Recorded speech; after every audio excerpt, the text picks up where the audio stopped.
গীতায় এলএলবি ধারাবাহিকের নতুন পর্বে দেখা যায় পুরো ব্যানার্জি পরিবার একত্রিত হয়ে মুখার্জি পরিবারকে বিয়ের প্রণামী দিতে আসে। কারণ দুই পরিবারের মধ্যে এখনো নতুন সম্পর্ক গড়ে উঠতে চলেছে। তবে সেই মুহূর্তে অগ্নিজিৎ মুখার্জি প্রচন্ড রেগে যান এবং স্পষ্ট ভাষায় বলে, আপনারা আমার বাড়ি থেকে বেরিয়ে যান, আমি আপনাদের সঙ্গে কোনো সম্পর্ক রাখতে চাই না। এই পরিস্থিতিতে রতি চেষ্টা করেন পরিস্থিতি সামাল দিতে। তিনি অগ্নিজিৎকে বলেন, আমাদের মধ্যে যে দূরত্ব তৈরি হয়েছে সেটা মিটিয়ে এই সম্পর্ককে মেনে নেওয়াই সকলের জন্য ভালো হবে। কারণ কৃপান্ত এখন আপনাদের বাড়ির জামাই হতে চলেছে। তখন অগ্নিজিৎ মুখার্জি রেগে গিয়ে বলে, আমি এই বিয়ে কিছুতেই মেনে নেব না, দয়া করে সবাই এখান থেকে চলে যান। এরপর কৃপান মুখ খুলে বলে, একটা রাত তো আপনার মেয়ে আমার সঙ্গে কাটিয়েছে। তারপর কৃপান একটি উপহার অগ্নিজিৎকে দেওয়ার চেষ্টা করে, কিন্তু তিনি সেই উপহার ছুঁড়ে মাটিতে ফেলে দেন।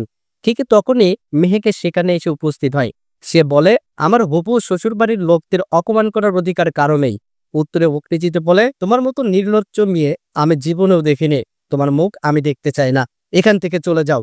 তখন মেহেকে শান্ত গলায় উত্তর দেয়, আমি কৃপানকে মন থেকে ভালোবাসি। সেই সময় গীতা সেখানে চলে আসে এবং মেহেকের চোখের দিকে তাকিয়ে প্রশ্ন করে, যখন তুমি তোমার ভালোবাসার মানুষকে পেয়ে গেছো তখন তোমার চোখে এত বিষণ্ণতা কেন? তুমি কি কিছু লুকোচ্ছ?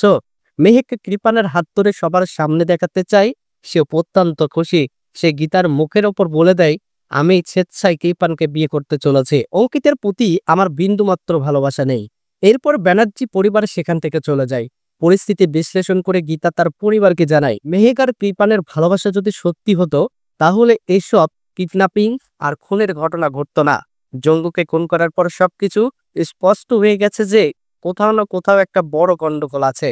এরপর অধরা ফোন করে গীতাকে ধমক দেয় এবং বলে, এই কেস থেকে আপনার হাতে সরিয়ে নিন, না হলে আমার বাবার নাম একবার বললে আপনি চারবার ভেবে দেখবেন এই সিদ্ধান্তের ফলাফল কি হবে। এই হুমকির পর গীতা পঙ্কজকে ফোন করে জানায়, অধরা বলছে তার বাবা খুব শক্তিশালী, তার সাহায্যে অধরা আবার কিছু একটা করতে চলেছে।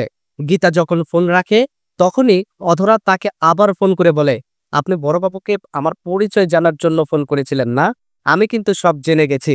এই তথ্য শুনে গীতা হতবাক হয়ে যায়। কিন্তু এখানেই শেষ নয়।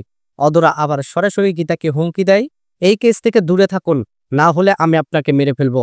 তাহলে বন্ধুরা, কি হতে চলেছে আগামী পর্বে দেখতে চোখ রাখুন আমাদের চ্যানেলে আর ফেসবুক পেজে।